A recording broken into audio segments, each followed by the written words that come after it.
안녕하세요. 저는 올해 69살 이정순입니다. 기가 막히고 코가 막히는 제 사연 한번 들어봐 주실래요?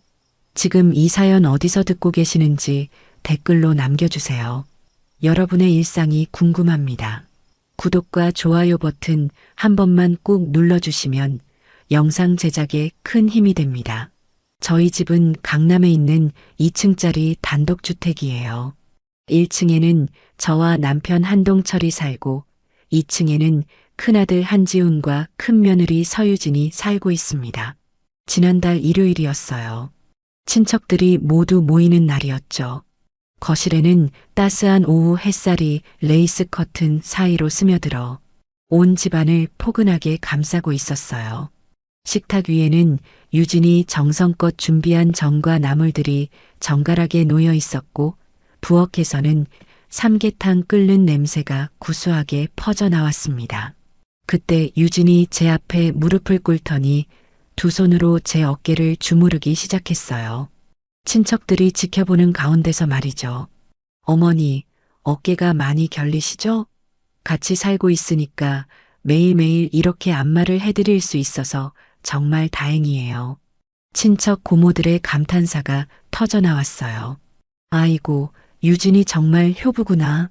요즘 세상에 시어머니와 한 집에서 사는 며느리가 어디 있겠어?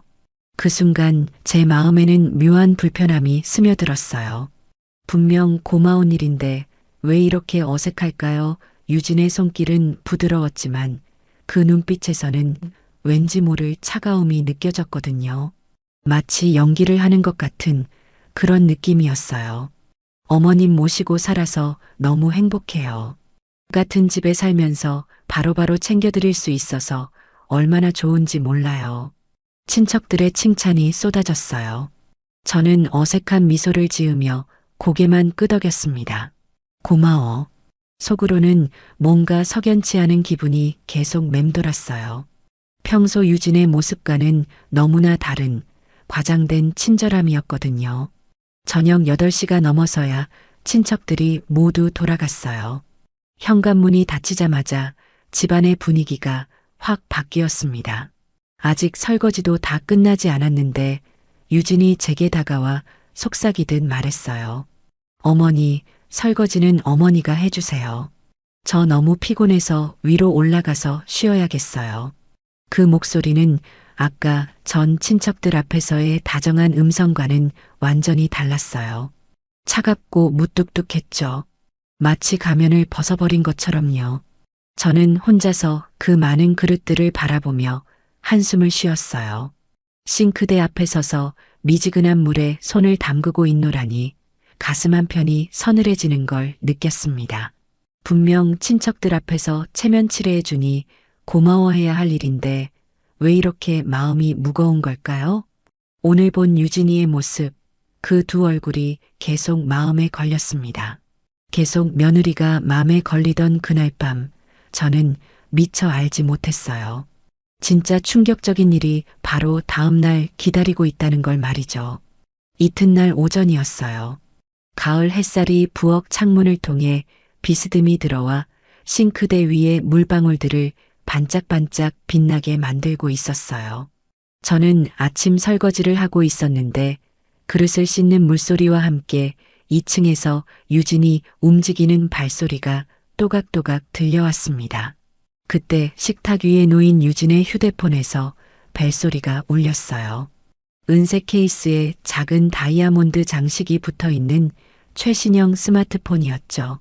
평소 유진이 자신의 소중한 물건처럼 아끼던 그 휴대폰에서 계속해서 벨소리가 나고 있었어요. 저는 거품이 묻은 손을 앞치마에 닦으며 2층을 향해 소리쳤어요. 유진아, 전화 왔어. 2층에서 유진의 목소리가 들려왔어요. 어머니가 받아주세요. 순간 저는 당황했어요. 며느리의 휴대폰을 제가 받아도 되는 건가요? 그런데 계속 울리는 벨소리를 그냥 놔둘 수도 없고 저는 조심스럽게 휴대폰을 집어들었습니다. 화면을 보려던 그 순간 갑자기 연락처 목록이 화면에 떠올랐어요. 아마도 제가 실수로 어딘가를 터치했나 봐요. 그런데 그 목록을 보는 순간 제 심장이 쿵 내려앉았습니다. 엄마 하트 표시와 함께 정겨운 이름들이 쭉 나열되어 있었는데 그 중에 제 눈을 사로잡은 건 바로 이것이었어요. 미친.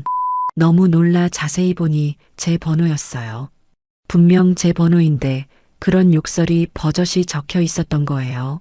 같은 집에 살면서 매일 아침 저녁으로 인사를 나누는 며느리가 제 이름을 그렇게 저장해 놓았다니. 제 손이 심하게 떨리기 시작했어요. 휴대폰을 놓치지 않으려고 두 손으로 꽉 잡았는데도 손떨림이 멈추지 않았어요. 가슴이 갑갑해지면서 숨쉬기가 힘들어졌습니다. 마치 누군가가 제 가슴을 꽉 조이는 것 같았어요. 같은 집에 살면서 내가 미친 이라고 중얼거리는 제 목소리는 떨리고 있었어요. 부엌의 따스한 햇살도 깨끗하게 닦인 그릇들도 모든 게 갑자기 차갑게 느껴졌습니다. 이 집이 제가 평생 보금자리로 여겨온 이 공간이 갑자기 낯설어졌어요. 저는 휴대폰을 식탁 위에 조심스럽게 내려놓고 다시 싱크대로 돌아갔어요. 그런데 손에 힘이 없어서 그릇을 제대로 잡을 수가 없었어요. 물컵 하나가 손에서 미끄러져 바닥으로 떨어졌지만 그 소리조차 제대로 들리지 않았어요. 머릿속에서는 계속 그 세 글자가 맴돌고 있었거든요. 평생을 성실하게 살아왔는데 아들을 위해 며느리를 따뜻하게 품어주려 했는데 그런 제가 며느리에게는 그저 미친 X일 뿐이었던 거예요. 벽에 걸린 시계가 째깍째깍 소리를 내고 있었어요. 평소에는 들리지도 않던 그 소리가 오늘은 유난히 크게 들렸습니다. 마치 제 심장 소리와 함께 뛰는 것 같았어요. 창밖으로는 이웃집 아주머니가 빨래를 널고 있는 모습이 보였어요. 평범한 일상의 한 장면이었죠. 그런데 그 평범함이 오히려 더 서럽게 느껴졌어요. 다른 사람들은 모두 평범한 하루를 보내고 있는데 저만 이런 충격 속에서 서 있는 것 같았거든요. 2층에서는 여전히 유진이 움직이는 소리가 들렸어요. 마치 아무 일도 없었던 것처럼 평온한 발소리였습니다. 제가 지금까지 몰랐던 진실이 더 많이 숨어 있을지도 모른다는 생각이 든 그날 저녁 정말로 그 예감이 현실이 되고 말았어요. 밤 9시가 넘었을 때였어요. 저는 늘 그렇듯 가족들을 위해 과일을 준비하는 게 제 일상이라 부엌에서 배를 깎고 있었죠. 달콤한 배향이 온 집 안에 퍼지고 있었습니다. 특히 유진이 배를 좋아한다는 걸 알고 있었기 때문에 가장 달고 아삭한 배를 골라서 정성스럽게 깎았어요. 하얀 접시에 예쁘게 담은 배 조각들을 보며 저는 잠시 생각에 잠겼어요. 오늘 낮에 본 그 충격적인 연락처 저장 이름이 계속 머릿속을 맴돌았거든요. 그래도 혹시 제가 잘못 본 건 아닐까, 아니면 유진이 실수로 그렇게 저장한 건 아닐까 하는 희망을 가져보려 했어요. 과일 접시를 들고 2층으로 올라갔어요. 2층 복도에 다다랐을 때 유진의 방 문틈 사이로 새어나오는 작은 불빛이 보였어요. 그때였어요. 유진이 누군가와 통화하는 목소리가 들렸거든요. 목소리가 꽤 컸어요. 아마 늦은 시간이라 집안이 조용해서 더 잘 들렸나 봐요. 진짜 하루 종일 감시당하는 기분이야. 시아버지는 영 답답하고 시어머니는 완전 이상해. 저는 과일 접시를 든 채로 그 자리에 멈춰 섰어요. 심장이 갑자기 빨리 뛰기 시작했어요. 제가 들은 게 맞나요? 방금 유진이 저와 남편을 두고 하는 말이 맞나요? 복도에 작은 스탠드 조명이 희미하게 켜져 있었는데 그 불빛이 벽에 제 그림자를 길게 드리웠어요. 과일 접시를 든 제 그림자가 마치 조각상처럼 굳어 있었습니다. 아침부터 저녁까지 이것저것 간섭하고 잔소리하고 언제까지 이렇게 살아야 하나 정말. 유진의 목소리는 더욱 커졌어요. 전화기 너머 친구와 이야기하는 거였나 봐요. 그런데 그 내용이 모두 저희 가족에 대한 불평이었어요. 저는 과일 접시를 꽉 잡고 서 있었어요. 손이 떨려서 접시가 흔들릴까봐 두 손으로 단단히 붙잡았습니다. 가슴 깊숙한 곳에서 차가운 기운이 올라오는 걸 느꼈어요. 마치 얼음물을 마신 것처럼 속이 시려왔습니다. 복도 창문 너머로는 깊은 밤이 내려앉고 있었어요. 가로등 불빛이 유리창에 반사되어 작은 별들처럼 반짝이고 있었는데 그 평온한 밤 풍경과 제가 지금 듣고 있는 이 말들 사이의 대비가 너무나 극명했어요. 저는 조용히 벽에 등을 기대고 섰어요. 과일 접시에 차가운 도자기 감촉이 손바닥에 전해졌습니다. 달콤했던 배향이 이제는 왠지 씁쓸하게 느껴졌어요. 유진의 목소리가 계속 들렸어요. 친구에게 하소연하는 듯한 톤이었는데 그 내용은 모두 저희 가족을 향한 원망이었어요. 같은 집에 살면서 어떻게 이런 마음을 품고 있을 수 있을까요? 제 눈에 눈물이 맺히기 시작했어요. 뜨거운 눈물이 볼을 타고 흘러내렸지만 소리내어 울 수는 없었어요. 유진이 제가 듣고 있다는 걸 알면 안 되니까요. 복도 끝에 있는 작은 화분에서는 제가 정성껏 키우는 스킨답서스가 초록빛 잎사귀를 늘어뜨리고 있었어요. 평소 같으면 그 푸른 잎들을 보며 마음의 평안을 찾곤 했는데 오늘은 모든 게 흐릿하게 보였어요. 같은 집에 살면서 나를 그렇게 생각하고 있었구나. 속삭이듯 중얼거린 제 목소리는 떨리고 있었어요. 그 순간 제가 지금까지 믿어왔던 모든 것들이 허물어지는 것 같았어요. 가족이라는 이름, 같은 집에서 함께 살아간다는 의미, 그 모든 것이 한순간에 무너져 내린 그날 밤 이후 저는 한잠도 제대로 이루지 못했어요.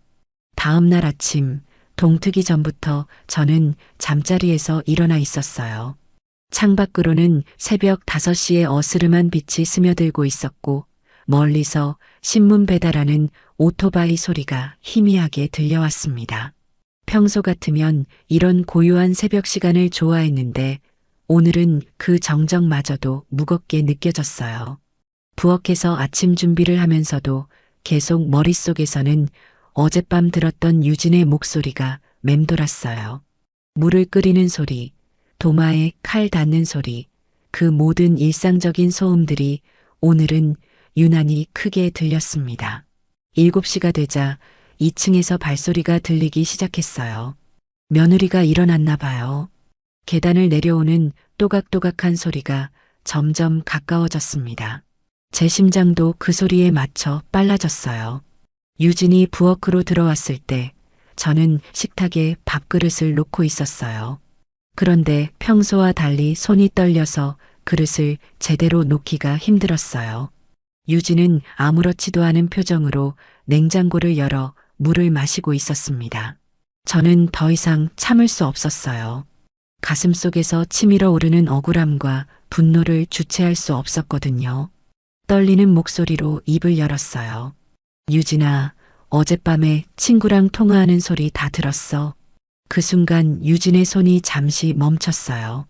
물컵을 입가에 가져간 채로 굳어있더니 이내 태연한 척 물을 마시고 나서 저를 돌아봤어요. 네, 무슨 소리요? 그 표정이 정말 놀랄 만큼 자연스러웠어요. 마치 정말로 아무것도 모르는 것처럼 순진무구한 표정을 짓고 있었거든요.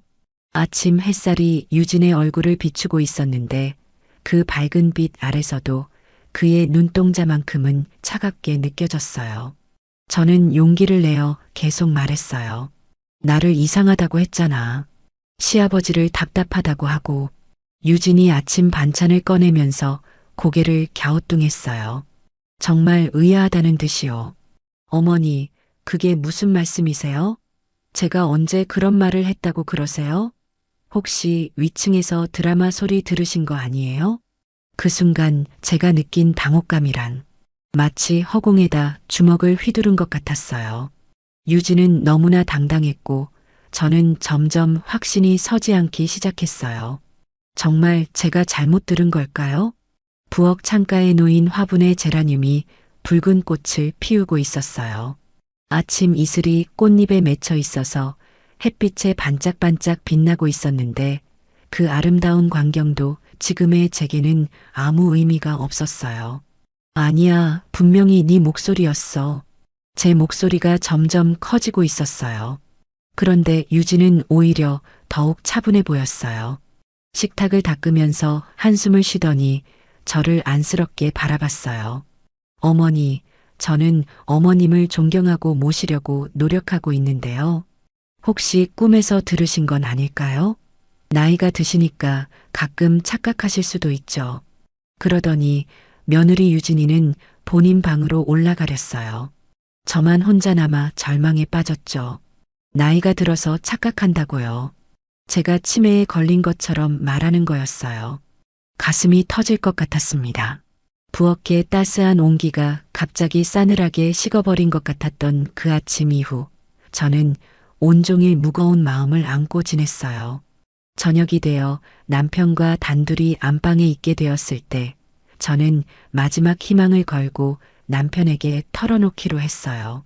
평생을 함께 살아온 남편이라면 적어도 제 말은 들어주지 않을까 하는 간절한 마음이었거든요. 안방에는 은은한 스탠드 조명이 켜져 있었어요. 40년 전 신혼 때 샀던 그 조명이 벽에 둥근 그림자를 만들고 있었습니다. 창밖으로는 늦가을 밤바람이 나뭇잎을 흔드는 소리가 살랑살랑 들려왔어요. 평소 같으면 이런 고요한 밤이 참 좋았을 텐데 오늘은 그 정적이 오히려 무겁게 느껴졌어요. 동철은 침대에 앉아 잠옷으로 갈아입고 있었어요. 몸을 구부정하게 굽힌 채로 양말을 벗는 모습이 어쩐지 더 늙어 보였어요. 희끗희끗한 머리카락이 조명 아래서 더욱 하얗게 보였습니다. 저는 조심스럽게 입을 열었어요. 가슴이 두근거려서 목소리가 떨렸지만 꼭 해야 할 말이었어요. 여보, 유진이가 정말로 나를 나쁘게 말해. 휴대폰에 내 이름을 이상하게 저장해놨고 친구들한테도 우리 가족 욕을 하고 있어. 동철이 고개를 돌려 저를 바라봤어요. 그런데 그 눈빛에는 짜증과 피로가 가득했어요. 마치 또 시작이냐는 듯한 표정이었습니다. 당신이 요즘 너무 예민해진 거야. 며느리가 시어머니를 그럴 리가 있어? 그 말을 듣는 순간 제 가슴이 뜨끔했어요. 예민하다고요? 제가 무슨 히스테리 환자인 것처럼 말하는 거였어요. 벽에 걸린 결혼사진이 눈에 들어왔어요. 젊은 시절의 저희 모습이 흑백 사진 속에서 환하게 웃고 있었는데 지금의 저희와는 너무나 다른 모습이었어요. 그때는 서로를 믿고 의지했었는데 정말이야. 내가 직접 들었어. 위층에서 전화 통화하면서 제 목소리가 점점 간절해졌어요. 남편만은 저를 믿어주기를 바라는 마음이 절실했거든요. 동철이 잠옷상에 단추를 끼우다 말고 한숨을 크게 쉬었어요. 됐어. 우리와 함께 살아주는 것만도 고마운데 왜 그런 소리를 해? 요즘 젊은 며느리들 중에 시부모랑 같이 사는 사람이 몇이나 되는데 그 순간 제 마음이 철렁 내려앉았어요. 남편도 유진과 똑같은 말을 하고 있었거든요. 함께 살아주는 게 고맙다고 마치 제가 신세를 지고 있는 것처럼요. 침실 구석에 놓인 화장대 거울에 제 모습이 비쳤어요. 지친 얼굴, 슬픈 눈동자, 마치 누군가에게 도움을 청하고 있는 것 같은 초라한 모습이었어요. 언제부터 제가 이렇게 작아져 있었을까요? 동철이 이불을 덮으며 등을 돌렸어요. 대화가 끝났다는 신호였죠. 그 넓은 등이 평소보다 더 멀리 느껴졌어요. 그런 소리 하지 마. 며느리 기분 나빠져서 집 나가기라도 하면 어떻게 할 거야? 그 말이 제 가슴에 못처럼 박혔어요. 결국 남편도 제가 아니라 며느리가 더 소중한 거였어요. 제가 평생 함께 살아온 남편인데도 제 말보다는 며느리의 기분이 더 중요한 거였습니다. 저는 이불을 머리까지 뒤집어 썼어요. 어둠 속에서 조용히 눈물을 흘렸습니다. 옆에서는 동철의 규칙적인 숨소리가 들렸어요. 벌써 잠든 것 같았어요. 제가 이렇게 괴로워하는데도 말이죠. 창밖에서는 바람에 나뭇가지가 창문을 두드리는 소리가 들렸어요. 똑똑똑 마치 누군가 도움을 청하는 것 같은 소리였어요. 꼭 지금의 제 마음과 같았습니다. 같은 집에 사는데 아무도 내 편이 없구나. 속삭이듯 중얼거린 제 목소리는 이불 속에서 작게 울려 퍼졌어요. 이 넓은 집 안에서도 저는 완전히 혼자였습니다. 가족이라는 이름으로 둘러싸여 있으면서도 이렇게 외로울 수 있다는 게 믿기지 않았던 그날 이후 저는 며칠을 더 그렇게 보냈어요. 아무에게도 말할 수 없는 답답함을 혼자 삼키면서요. 일주일이 지난 토요일 오후였어요. 참을 수 없었던 저는 작은 아들 박재민의 집을 찾아가기로 결심했어요. 재민은 저희 집에서 차로 15분 거리에 있는 아파트에 살고 있었어요. 평소에도 자주 안부를 물어오는 효자였기 때문에 혹시나 하는 마음으로 찾아가 본 거예요. 버스를 타고 가는 동안 창밖 풍경을 바라보며 많은 생각이 들었어요. 가로수들이 노랗게 물든 채로 바람에 흔들리고 있었고 사람들은 저마다 바쁜 일상을 살아가고 있었어요. 모두가 평범한 하루를 보내고 있는데 저만 이런 고민을 안고 있는 것 같았습니다. 작은 아들의 집 앞에 도착했을 때는 해가 서쪽으로 기울어가고 있었어요. 20층짜리 아파트 단지 사이로 석양빛이 스며들어 건물들을 황금빛으로 물들이고 있었습니다. 아이들이 놀이터에서 뛰어노는 소리가 멀리서 들려왔어요. 초인종을 누르자 곧바로 작은 며느리 박은희가 문을 열어주었어요. 환한 미소를 지으며 저를 맞아주는 은희의 모습을 보니 마음이 조금 따스해졌어요. 어머님, 어떻게 오셨어요? 들어오세요. 거실에는 손자 한민석이 숙제를 하고 있었어요. 15살인 민석은 중학교 3학년으로 또래에 비해 키도 크고 의젓한 편이었어요. 저를 보자 반갑게 일어나서 인사했습니다. 할머니, 안녕하세요. 그 밝은 목소리를 듣자니 가슴이 뜨끔했어요. 이렇게 순수한 아이에게 어른들의 복잡한 문제를 말해도 될까 싶었거든요. 민석은 책상을 정리하고 소파로 와서 제 옆에 앉았어요. 은희가 차를 끓여주고 거실을 나간 후 저는 민석과 단둘이 남게 되었어요. 아파트 거실 창문으로는 멀리 한강이 보였는데 저녁 햇살에 반짝이는 강물이 참 아름다웠어요. 그런 평화로운 풍경을 바라보며 저는 조심스럽게 입을 열었어요. 민석아, 할머니가 정말 힘든 일이 있어. 민석이 진지한 표정으로 저를 바라봤어요. 아직 어린 나이인데도 어른스러운 면이 있는 아이였거든요. 할머니, 무슨 일이세요? 무슨 일 있었어요? 저는 숨을 깊이 들이쉬고 천천히 말하기 시작했어요. 유진이 제 휴대폰 연락처에 저를 어떻게 저장했는지, 친구들과 통화하면서 저희 가족을 어떻게 욕했는지, 그리고 아무도 저를 믿어주지 않는다는 이야기까지요. 민석은 조용히 제 말을 들어주었어요. 점점 얼굴이 굳어지더니 주먹을 꽉 쥐었습니다. 할머니, 그럼 증거를 만드셔야 해요. 요즘에는 휴대폰으로 모든 걸 녹음할 수 있어요. 그 말을 듣는 순간 저는 깜짝 놀랐어요. 증거를 만든다고요? 그런 생각은 해본 적이 없었거든요. 거실 한편에 놓인 피아노 위에는 민석의 어린 시절 사진들이 놓여 있었어요. 돌잔치 때부터 최근까지의 사진들이 시간의 흐름을 보여주고 있었는데 그 순수했던 아이가 이제는 할머니를 걱정해주는 의젓한 청소년이 되어 있었어요. 그런데 들키면 어떡하지? 제가 걱정스럽게 말하자 민석이 씩씩하게 대답했어요. 괜찮아요. 몰래 할 수 있어요. 그리고 동영상도 찍을 수 있고요. 제가 할머니께 가르쳐 드릴게요. 창밖으로는 어둠이 서서히 내리고 있었어요. 아파트 단지의 가로등들이 하나둘 켜지기 시작하면서 따스한 불빛이 거실 안까지 스며들었습니다. 민석의 진지한 표정을 보며 저는 생각했어요. 이 아이만큼은 저를 믿어주는구나. 그리고 도와주려고 하는구나. 할머니, 억울한 일 당하시면 절대 참지 마세요. 진실은 꼭 밝혀져요. 민석의 그 말이 제 마음 깊숙이 와 닿았어요. 그동안 저는 참기만 했었는데 이제는 맞서 싸워야 할 때가 온 것 같았어요. 손자의 격려를 받으니 용기가 생기기 시작했던 그날, 민석은 정말로 제게 휴대폰 사용법을 가르쳐 주었어요. 저녁 8시가 넘었을 때 작은 아들과 며느리가 장 보러 나간 사이 민석과 저는 거실에서 조용히 마주 앉았어요. 아파트 거실의 따스한 조명 아래서 민석이 제 낡은 휴대폰을 들여다보고 있었습니다.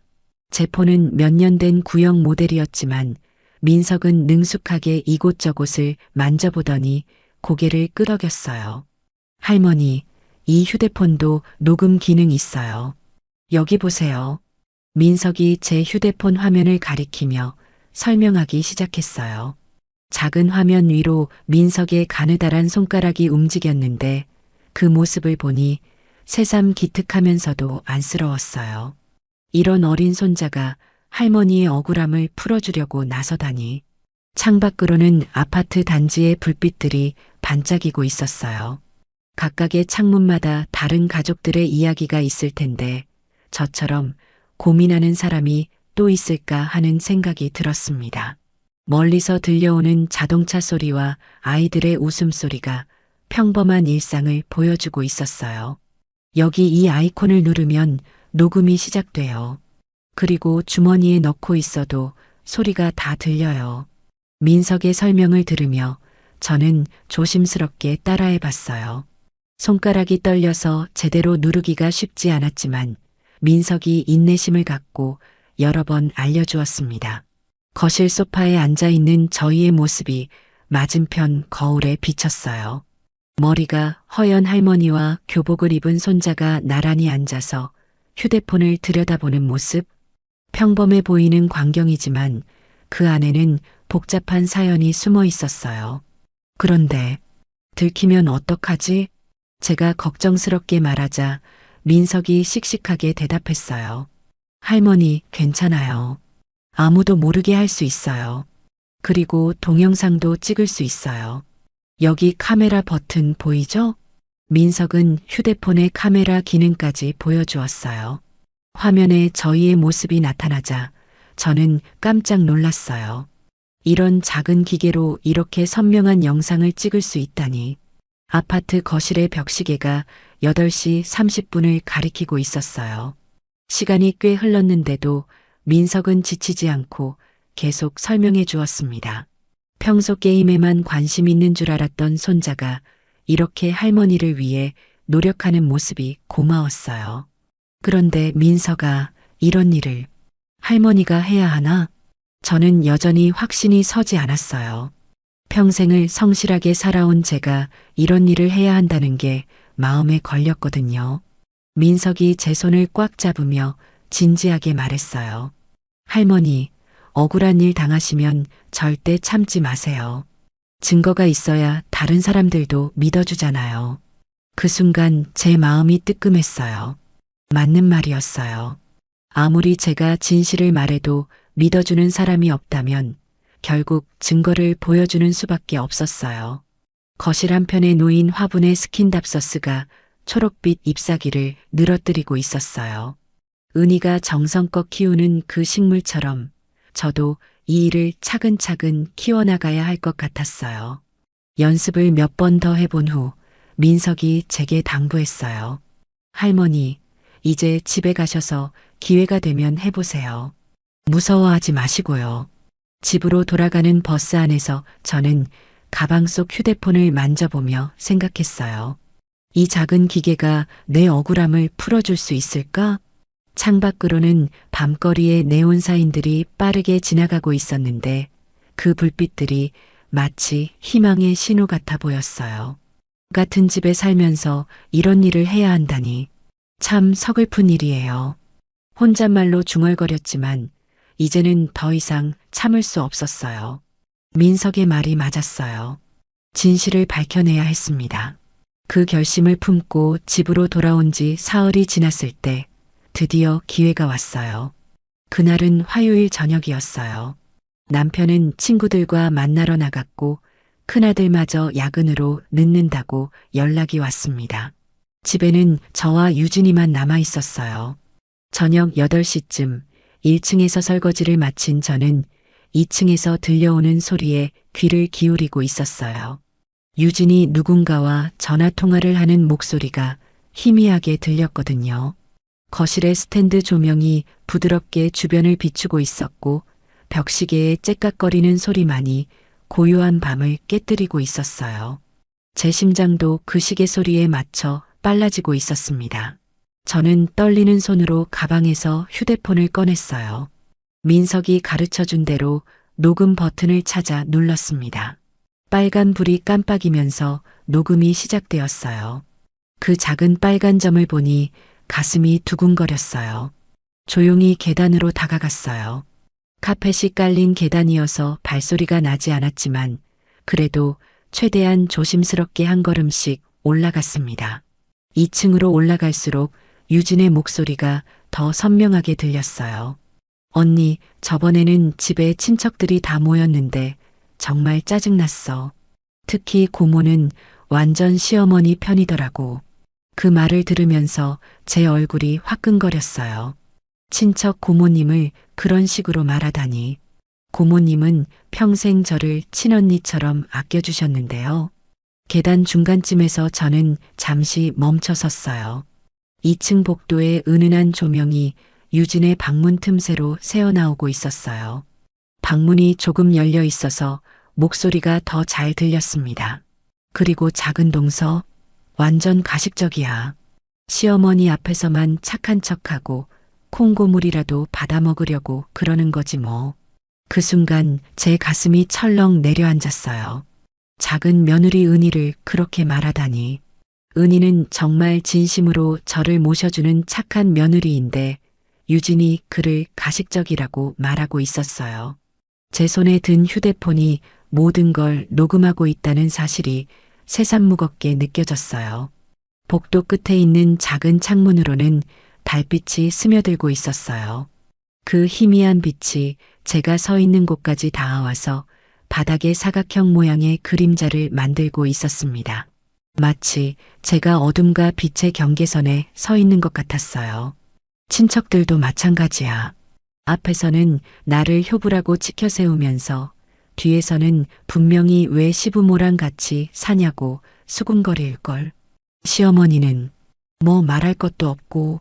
유진의 목소리가 점점 거칠어졌어요.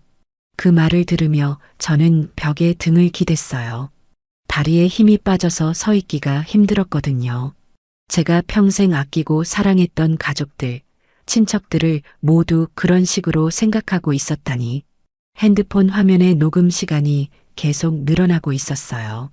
3분, 4분. 모든 증거가 차곡차곡 쌓여가고 있었습니다. 민석의 말대로 이제는 아무도 저를 의심할 수 없을 거예요.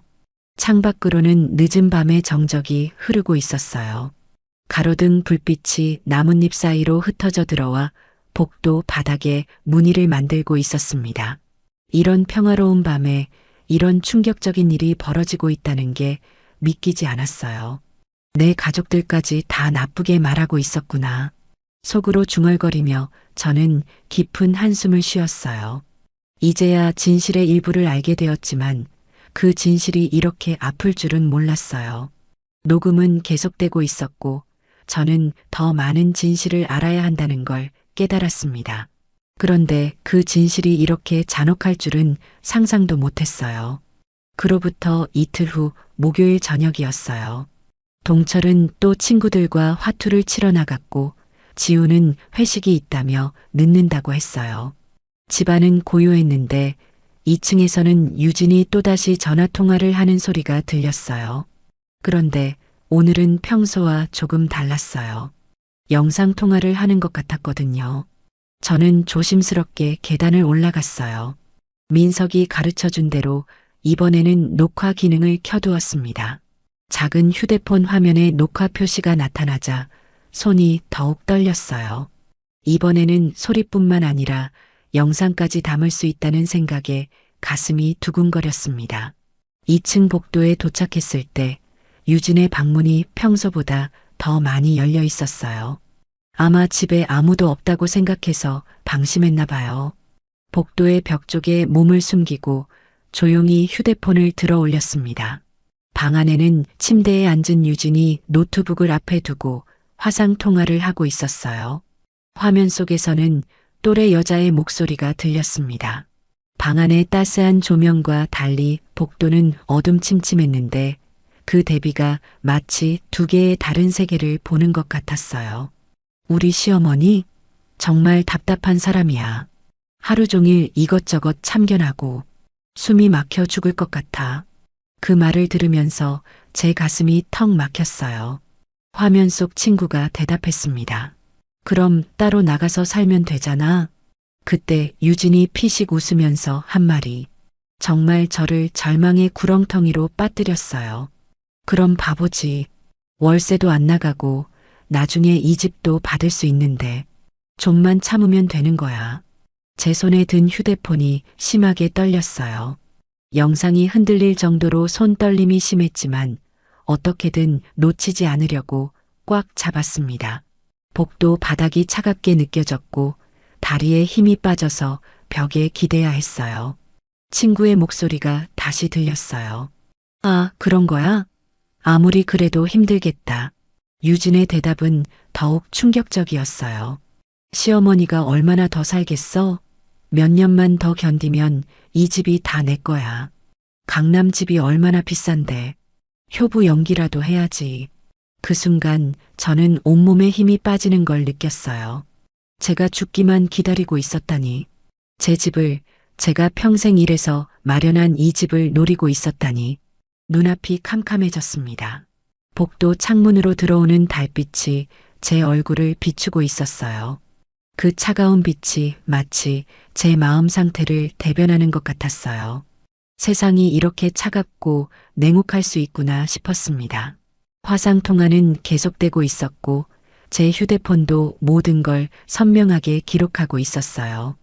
유진의 얼굴, 목소리, 그리고 그 잔혹한 계산까지. 이제는 누구도 부인할 수 없는 확실한 증거가 생겼습니다. 방 안에서는 유진이 친구와 다른 이야기를 나누고 있었어요. 마치 아무 일도 없었던 것처럼 웃으면서요.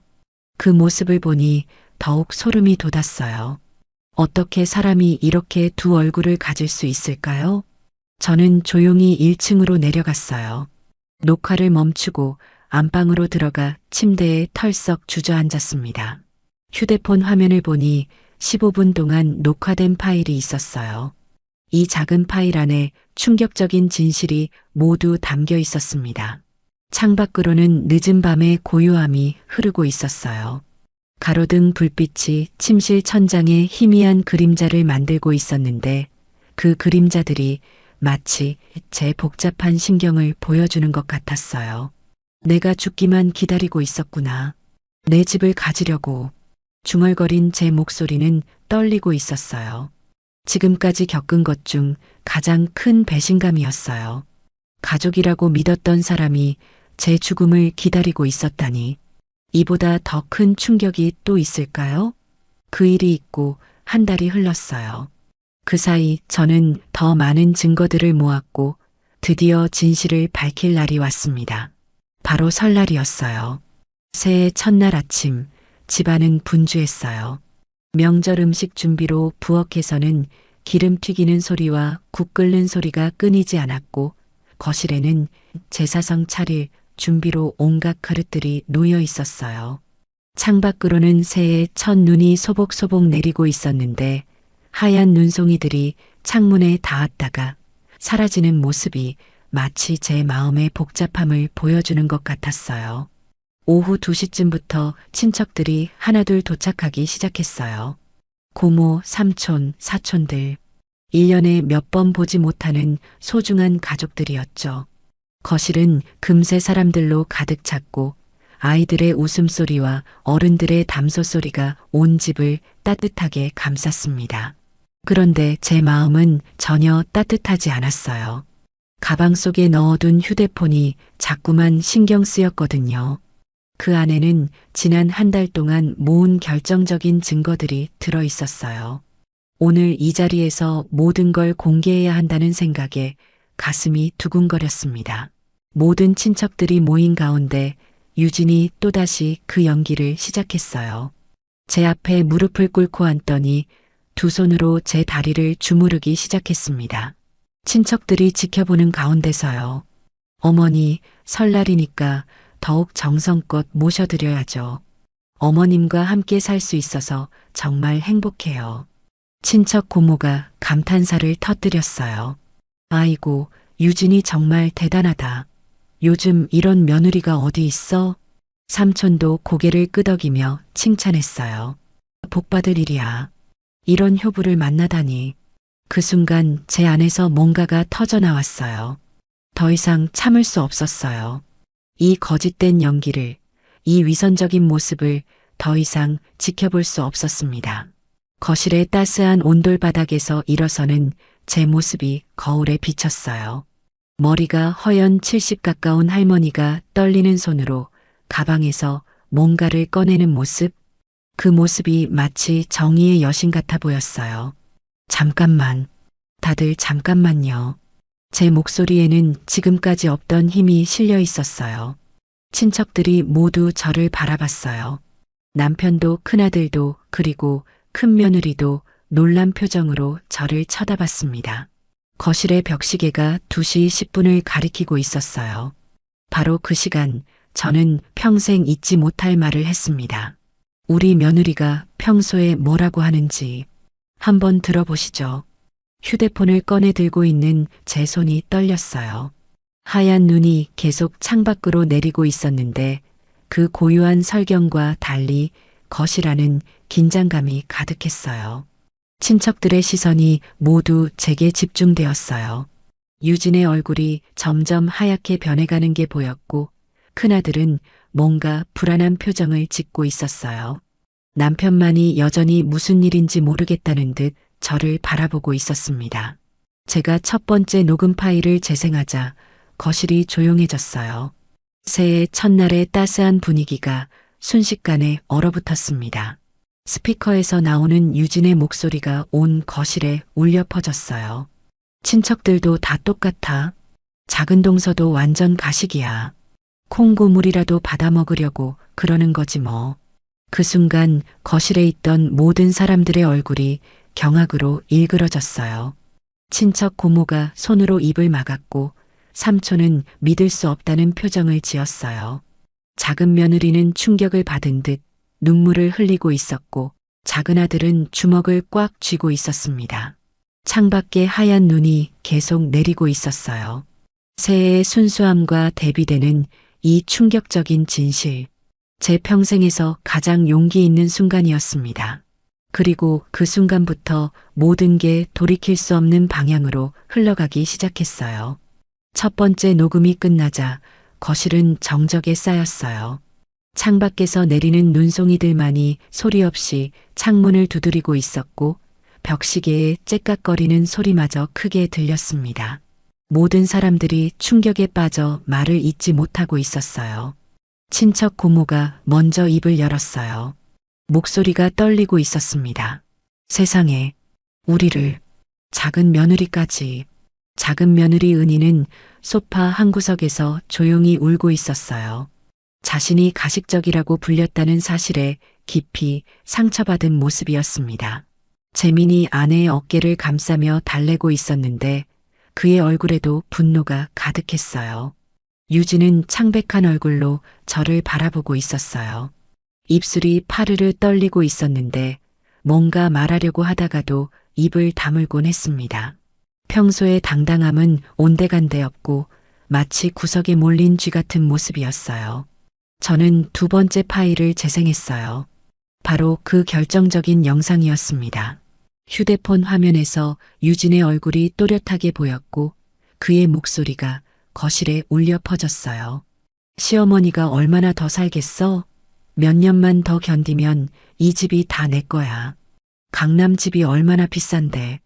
효부 연기라도 해야지. 그 말이 끝나자 거실이 폭발했어요. 친척 삼촌이 벌떡 일어서며 소리쳤습니다. 이런 못된 년을 봤나? 시어머니 죽기를 기다리면서 고모도 분노에 차서 일어났어요. 완전히 사기친 거잖아. 효부인 척하면서 집 욕심에. 그 순간 유진이 무릎을 꿇으며 울기 시작했어요. 눈물이 볼을 타고 흘러내렸는데 그 모습조차 진심인지 의심스러웠어요. 어머님, 정말 죄송해요. 제가 정말 잘못했어요. 동철이 벌떡 일어서더니 유진을 향해 큰 소리로 외쳤어요. 평생 온순했던 남편이 그렇게 화를 내는 걸 처음 봤어요. 우리 집을 물려받겠다고? 내 아내가 죽을 날만 기다렸다고? 지우는 고개를 푹 숙이고 있었어요.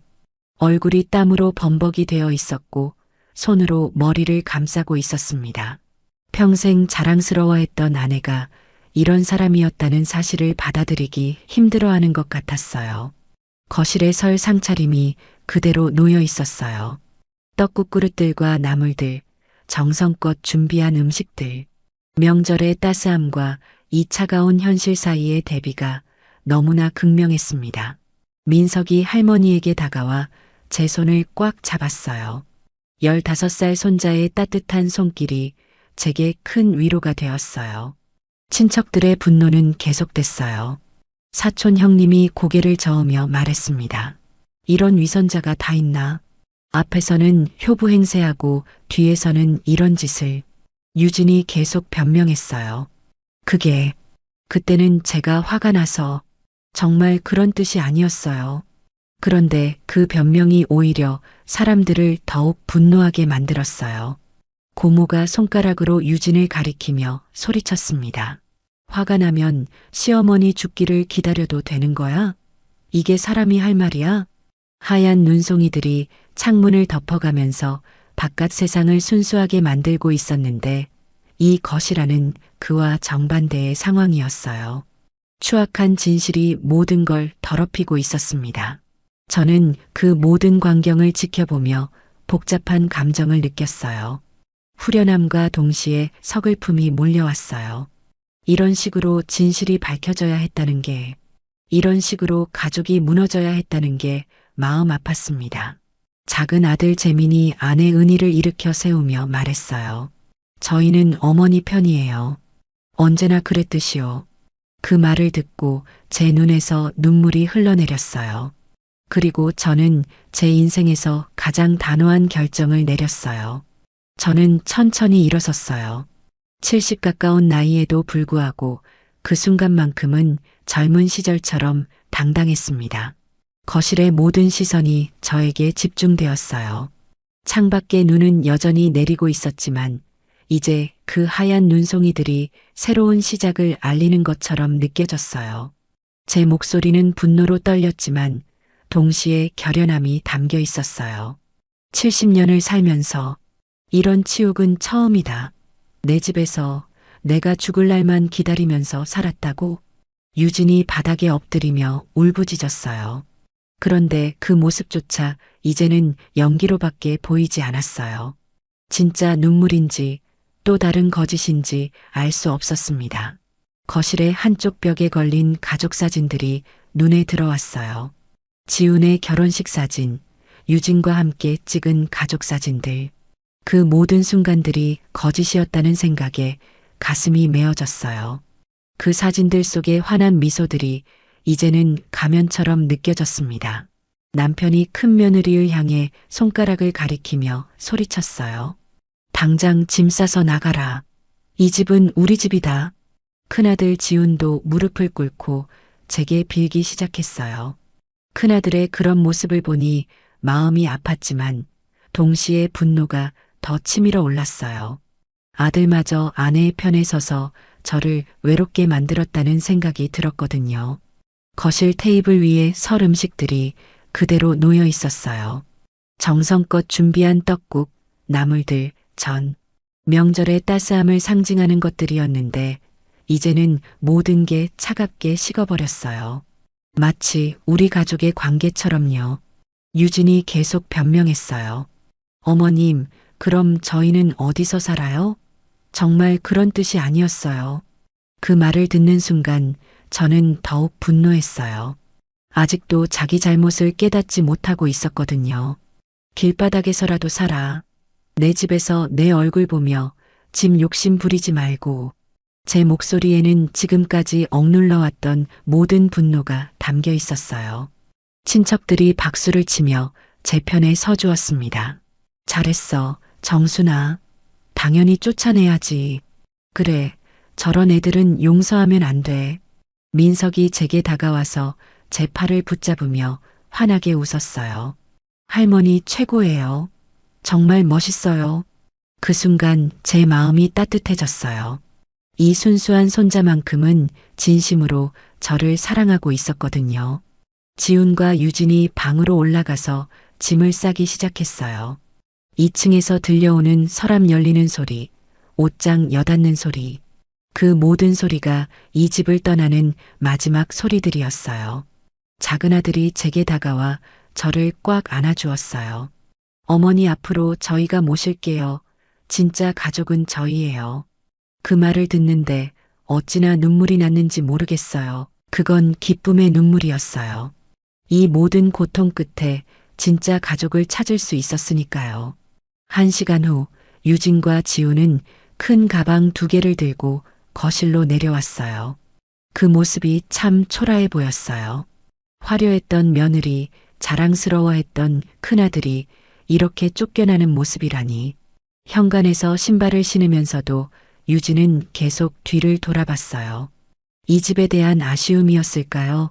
아니면 마지막 연기였을까요? 문이 닫히고 나서 집안이 고요해졌어요. 창밖에 눈은 그쳤고 석양이 거실을 따스하게 물들이고 있었어요. 이제야 진짜 평화가 찾아온 것 같았습니다. 저는 창가에 서서 바깥을 바라보며 생각했어요. 집 욕심에 눈이 멀어 시어머니를 이용하고 가족들을 모독하는 사람과는 더 이상 함께 살 수 없었어요. 이제야 제 집에서 마음 편히 살 수 있을 것 같았습니다. 재민과 은희, 그리고 민석이 제 곁에 와서 함께 창밖을 바라봤어요. 진짜 가족의 따뜻함이 느껴졌습니다. 때로는 이런 아픔을 겪어야만 진정한 가족이 누구인지 알 수 있는 것 같아요.